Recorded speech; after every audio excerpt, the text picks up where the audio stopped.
ಜಿಲ್ಲೆಯ ಗುಬ್ಬಿ ತಾಲೂಕಿನ ದೊಡ್ಡಗುಣಿ ಸಮೀಪ ಕೆಎಸ್ಆರ್ಟಿಸಿ ಬಸ್ ಹಾಗೂ ಕಾರಿನ ನಡುವೆ ಭೀಕರ ಅಪಘಾತ ಸಂಭವಿಸಿದ್ದು, ಕಾರಿನಲ್ಲಿದ್ದ ಇಬ್ಬರು ಸ್ಥಳದಲ್ಲೇ ಮೃತಪಟ್ಟಿದ್ದು, ಬಸ್ಸಿನಲ್ಲಿದ್ದ 10ಕ್ಕೂ ಹೆಚ್ಚು ಮಂದಿಗೆ ಗಂಭೀರ ಗಾಯಗಳಾಗಿವೆ. ತುಮಕೂರು ಶಿವಮೊಗ್ಗ ನ್ಯಾಷನಲ್ ಹೆದ್ದಾರಿ 206ರಲ್ಲಿ ಘಟನೆ ಸಂಭವಿಸಿದೆ. ನಿಟ್ಟೂರು ಕಡೆಯಿಂದ ತುಮಕೂರು ಕಡೆಗೆ ಕಾರು ಬರುತ್ತಿದ್ದರೆ, ಬೆಂಗಳೂರು ಕಡೆಯಿಂದ ಶಿವಮೊಗ್ಗ ಕಡೆಗೆ ಬಸ್ ಹೊರಟಿತ್ತು. ಬಸ್ ಡಿಕ್ಕಿ ಹೊಡೆದ ರಭಸಕ್ಕೆ ಕಾರು ಸಂಪೂರ್ಣ ನಜ್ಜುಗುಜ್ಜಾಗಿದೆ. ಕಾರಿನಲ್ಲಿದ್ದ 37 ವರ್ಷ ವಯಸ್ಸಿನ ಗಿರೀಶ್ ಹಾಗೂ 17 ವರ್ಷ ವಯಸ್ಸಿನ ಮಾನ್ಯ ಮೃತಪಟ್ಟವರು ಎಂದು ಗುರುತಿಸಲಾಗಿದೆ. ಬಸ್ಸಿನಲ್ಲಿದ್ದ ಹಲವರಿಗೆ ಗಾಯಗಳಾಗಿದ್ದು, ಗಾಯಾಳುಗಳನ್ನು ತಕ್ಷಣ ಗುಬ್ಬಿ ಸರ್ಕಾರಿ ಆಸ್ಪತ್ರೆ ಹಾಗೂ ತುಮಕೂರು ಜಿಲ್ಲಾ ಆಸ್ಪತ್ರೆಗೆ ದಾಖಲು ಮಾಡಲಾಗಿದೆ.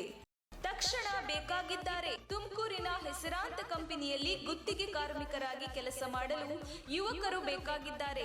ಲೋಡಿಂಗ್ ಮತ್ತು ಅನ್ಲೋಡಿಂಗ್ ಕೆಲಸ ಮಾಡುವವರು ಬೇಕಾಗಿದ್ದಾರೆ. ವಿದ್ಯಾರ್ಹತೆ SSLC PUC. ನೇರ ಸಂದರ್ಶನ ಇರುತ್ತದೆ.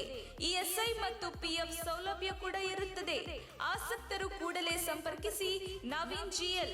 Mobile number 9743103968.